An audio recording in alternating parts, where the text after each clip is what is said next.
অনুভূতি বলতে প্রথমে একটা সময় আমি বিভিন্ন রাজ্যে যেতাম এই ইন্ডিয়ান ফিল্ম মেকার্স অ্যাসোসিয়েশনের ফেস্টিভ্যালে অ্যাটেন্ড করতে। আমার বিভিন্ন ফিল্ম বিভিন্ন জায়গা থেকে অ্যাওয়ার্ড নিয়েছে, তেলেঙ্গানা, উড়িষ্যা, এসব এরকম অনেক জায়গা থেকে, ভাইজাগ ফেস্টিভ্যাল হয়েছে। তখন ইন্ডিয়ান ফিল্ম মেকার্স আমাকে এই ওয়েস্ট বেঙ্গলের প্রেসিডেন্ট বানিয়ে সিদ্ধান্ত নিয়েছে যে এখানে ফেস্টিভ্যাল হবে বাংলাতে। এটা আমার পরম পাওনা সৌভাগ্য যে বাংলায় এত বড় একটা Indian film makers association festival করবে, যার নাম দেওয়া হয়েছে ইন্টারন্যাশনাল ফিল্ম ফেস্টিভ্যাল বে অফ বেঙ্গল। তো এর জন্য এখানে আমরা অনেক রকম ফেস্টিভ্যাল অ্যাটেন্ড করেছি, আমাদের ফেস্টিভ্যালটা সম্পূর্ণভাবে আলাদা।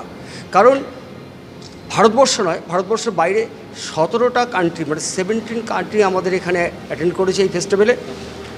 6টা থেকে 7টা কান্ট্রি এখানে পুরস্কার পেয়েছে। আর ভারতবর্ষের না হলেও আমাদের প্রায় 16টা কান্ট্রির স্টেট আমাদের এখান থেকে পুরস্কার পেয়েছে। সবচেয়ে বেশি বলবো যে এই আমাদের রামাচন্দ্রনজি, যিনি এত বড় একটা প্রজেক্টকে পুরো ভারতবর্ষ নয়, এখন পুরো দেশে বিদেশে ছড়িয়ে দিয়েছে, এটা কিন্তু বহুত বড় পাওনা। আর তাকে বাংলায় আনতে পেরেছি, বাংলায় যে তারা এসছে এই প্রোগ্রাম করছে। এবছর কিছু কমই হচ্ছে বুঝতে পারছি, অনেক ফিল্ম কম জমা পড়েছে বাংলার থেকে। তবে আশাবাদী আপনাদের মাধ্যম থেকে, এই মিডিয়ার মাধ্যম থেকে এই আগামী দিনে অনেক বড় হয়ে দাঁড়াবে এই ফেস্টিভ্যাল। এখানে ফেস্টিভ্যাল পুরস্কার পেয়েছে 41 জন, 41টা অ্যাওয়ার্ড আছে এখানে। State 9 state. আমরা দর্শকদেরকে একটাই কথা বলবো, আপনারা ধ্যান দিন। আপনারা অনেক দেখেছেন ফেস্টিভ্যাল বাংলাতে, আর দেখুন একবার ইন্ডিয়ান ফিল্ম মেকার্সের festival. Indian film makers associations अभी 17 कंट्रीज एंड 9 स्टेट्स का फिल्म्स अभी सिलेक्शन किया है। जो all awardees congratulations and best wishes. And Indian film makers association is biggest association in India, 83,000 members. जो एसोसिएशन से जो सेलेक्ट हुआ वो सबको congratulations. Ramachandra Reddy, secretary. Thank you sir. বাদলদার তো এটা একটা ক্রিয়েটিভ সবসময় থাকে, উনি সবসময় নতুন কিছু করার চেষ্টা করেন এবং করেছেনও। অনেক নতুন নতুন ভাবনা চিন্তা নিয়ে আসেন। ওনার ক্রিয়েটিভিটিটা অনেক, ব্যাপ্তিটা অনেক হাই লেভেলের, ওনাকে ঠিক একটা মানে অ্যাসেস করা মুশকিল। তো এত সুন্দর একটা ফিল্ম ফেস্টিভ্যাল অল ইন্টারন্যাশনাল লেভেলে উনি নিয়ে গেছেন, মানে আমরা বাঙালি হিসেবে, বাংলার লোক হিসেবে গর্ববোধ করি। তো আমরা চাইবো যে এরকম মানুষ, এরকম ক্রিয়েটিভ মানুষ আরও অনেক অনেক এগিয়ে যাক। আমরা আছি, আমরা সবসময় থাকি। আমারও একটা ফিল্ম ফেস্টিভ্যালে আমি কিছু ছোট ছোট শর্ট ফিল্ম করি মাঝে মাঝে।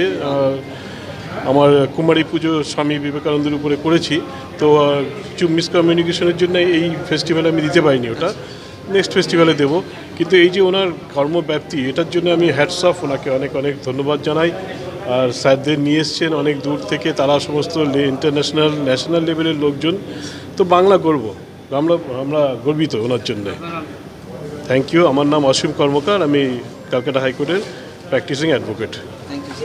আজকে যে ইন্টারন্যাশনাল ফেস্টিভ্যাল হচ্ছে, এটা আমি আজকে বাদলবাবু আমাকে ইনভাইট করেছে। আমি নিজে একজন অভিনেতা এবং আমিও ক্যালকাটা হাইকোর্টের একজন প্র্যাকটিশনার। সুতরাং এই বাদলবাবু হচ্ছে আমার বন্ধু এবং একসঙ্গে অভিনয় যেখানে করেছি সেখানে উনি আমার ডিরেক্টরও ছিলেন। সদ্য একটা বই শেষ করেছি, ডাবিংও ছিল উনি আর আমি। তা উনি ডাকা মাত্র আমি আর এটাকে উপেক্ষিত করতে পারলাম না, আমি কাজ ফেলে চলে এলাম। তো এরকম একটা যে উদ্যোগ, এই উদ্যোগ বাদলবাবু ছাড়া এটা সম্ভব না। কারণ অনেক দেখেছি, আজকে 38 বছর আমি ফিল্ম ইন্ডাস্ট্রিতে রয়েছি, কিন্তু এরকম উদ্যোগ আমি বাদলবাবু ছাড়া দ্বিতীয় কাউকে পাইনি।